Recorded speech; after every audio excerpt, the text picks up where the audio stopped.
Well, thank you everybody for sticking around after that fascinating talk that sets a far more global stage for the importance of upkeeping training and research related to natural resources.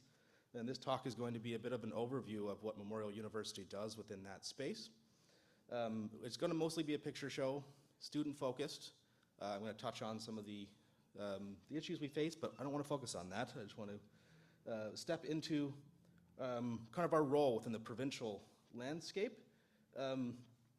And before I get too far forward along that, just a quick introduction as to who I am, because not everybody here may be familiar with me as not being somebody directly embedded within the mining industry or economic geology.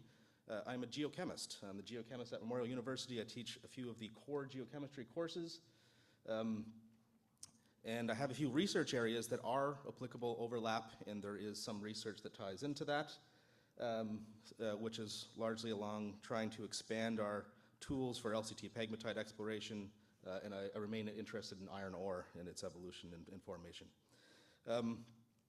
Moving on from that, a high-level overview of what Memorial does in the space of kind of natural resources in the province. We are a hub of teaching and research, offering the only Paganel compliant Bachelor's of Science program that produces a lot of the geology graduates, your science graduates that are stepping into the mining industry locally, and that's an important role. We also offer graduate programs, and a lot of the graduate projects, the research projects that our graduate students are working on are directly associated with Newfoundland mineral deposits as well. We're also host to specialized analytical instrumentation that is, and by specialized I mean not host at commercial facilities, that are really an important part of our targeted kind of characterization and problem solving. And then we also kind of mobilize or transfer some of that knowledge through different capacities, and that's collaborations with industry partners, the Geological Survey of Canada, the local Geological Survey, Newfoundland and Labrador, where there's student co-supervision, a lot of targeted studies to solve specific geological problems. There's also short courses, community engagement. We're embedded in all of that. Geoscience teaching, a lot of us chat about our program, its strengths, what it does for our students, the opportunities it gives them, and a lot of the people in this room will be on the receiving end of that through our students entering into the workforce. So, we don't always get together as faculty and chat about these things, so this is a little bit of a biased perspective for me on what this means, but we start from a core program where we want core skills to be at the base of what we do, learn how to describe a rock, learn how to work in the field, learn how to use a microscope, and then build from that these layers of geoscience from what we call the surface rock record to the deep crust, and all these ways we start to progressively synthesize and understand geological information at different levels, all the way up to what we would hope our students can leave with is a commanding understanding of kind of how to link geological concepts together at a higher level. And then, of course, our graduate programs can kind of take that to extra tiers. But it's a program that is very versatile and allows our students to kind of pick up and go in many different arenas related to earth science, from environmental to the mining minerals industry through exploration and deposit scale.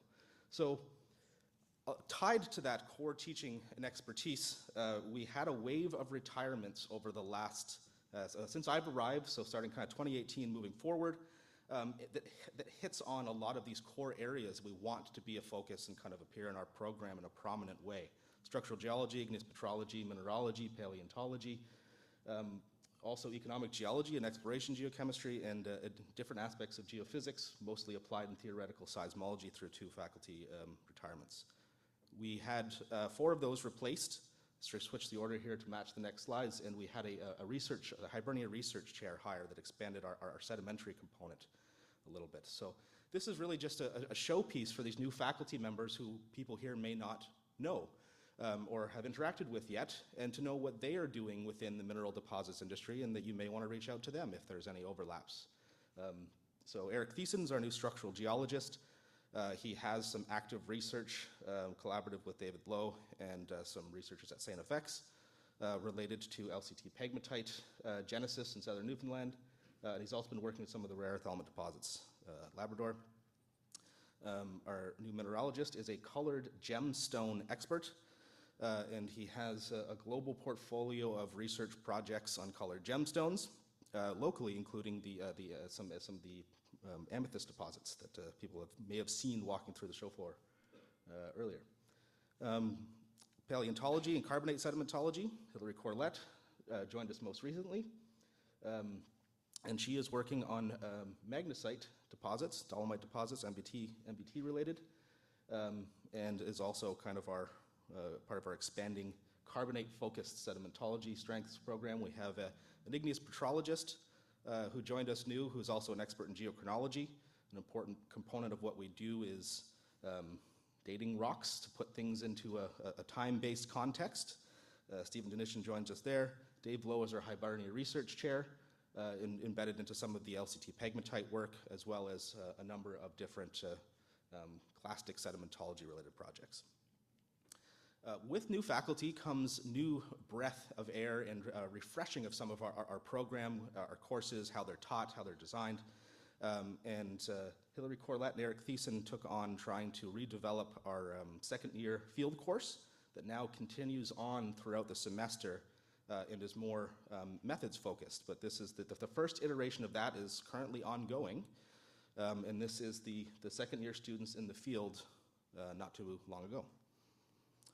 There's also expansion to other field-based courses. This is an advanced paleontology field school developed by Hilary Corlett, and these are students out in the west coast of the province earlier this year.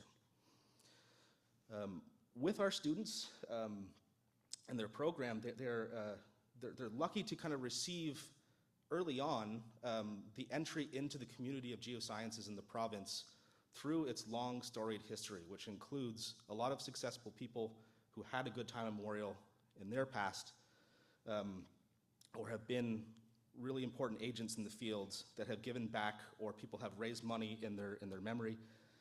And our students take advantage of being able to gain financial supports and extra community supports through a number of different awards. And one of the new ones that was put into place recently was the Frank Blackwood Memorial Award. The first recipient received it last year, and this is now part of our wider portfolio of awards that supports our students through our program.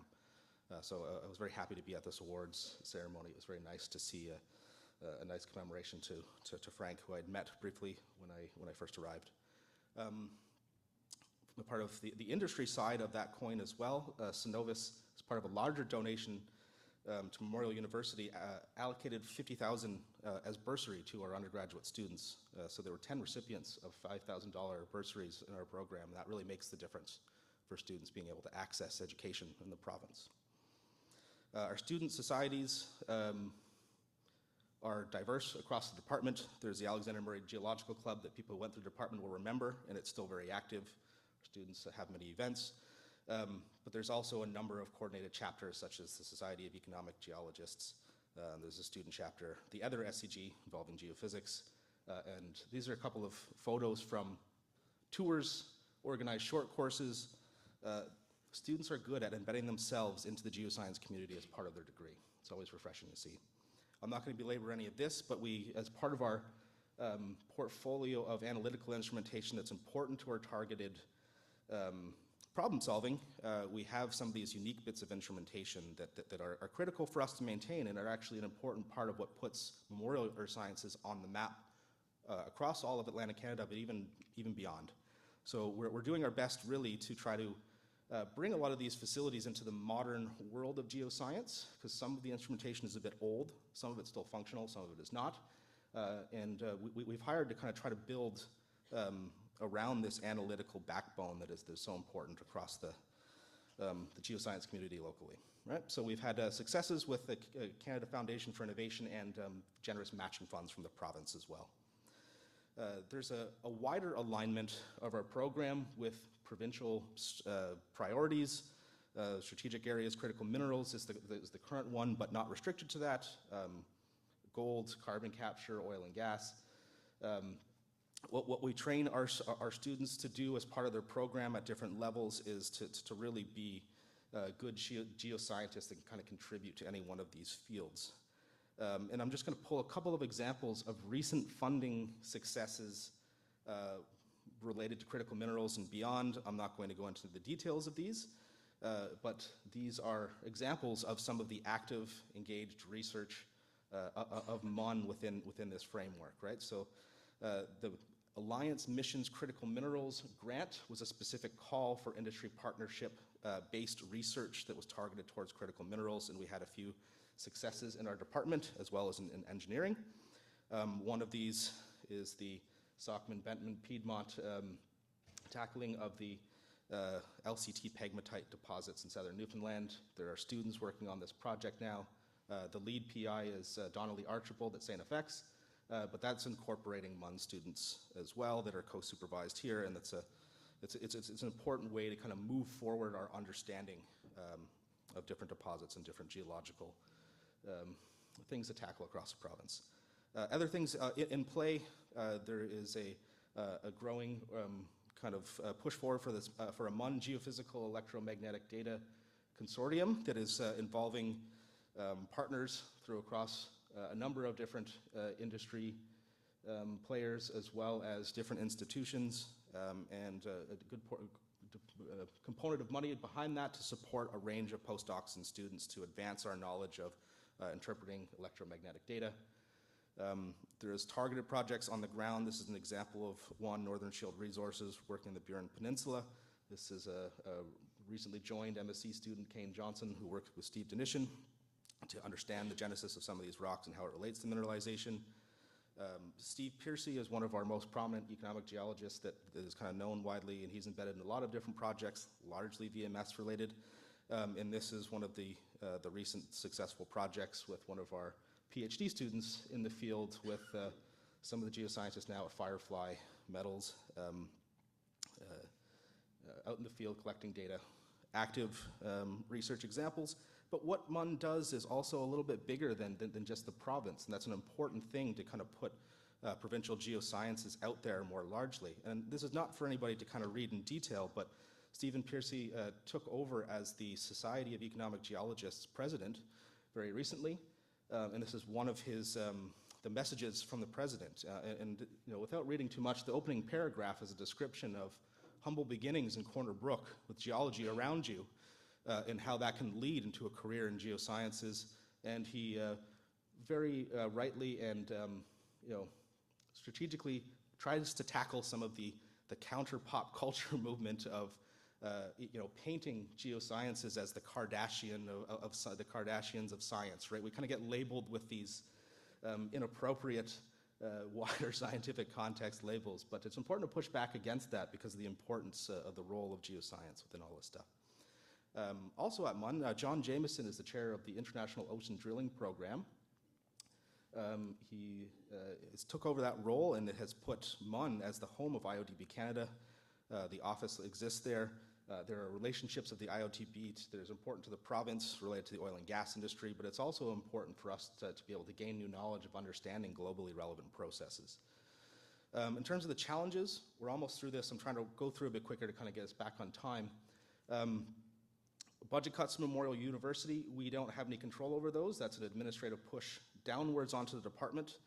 But we were feeling some of those impacts, not surprisingly. We had this nice wave of recent faculty replacements, but we are anticipating upcoming retirements and the you know, kind of the messages that we should not anticipate replacement.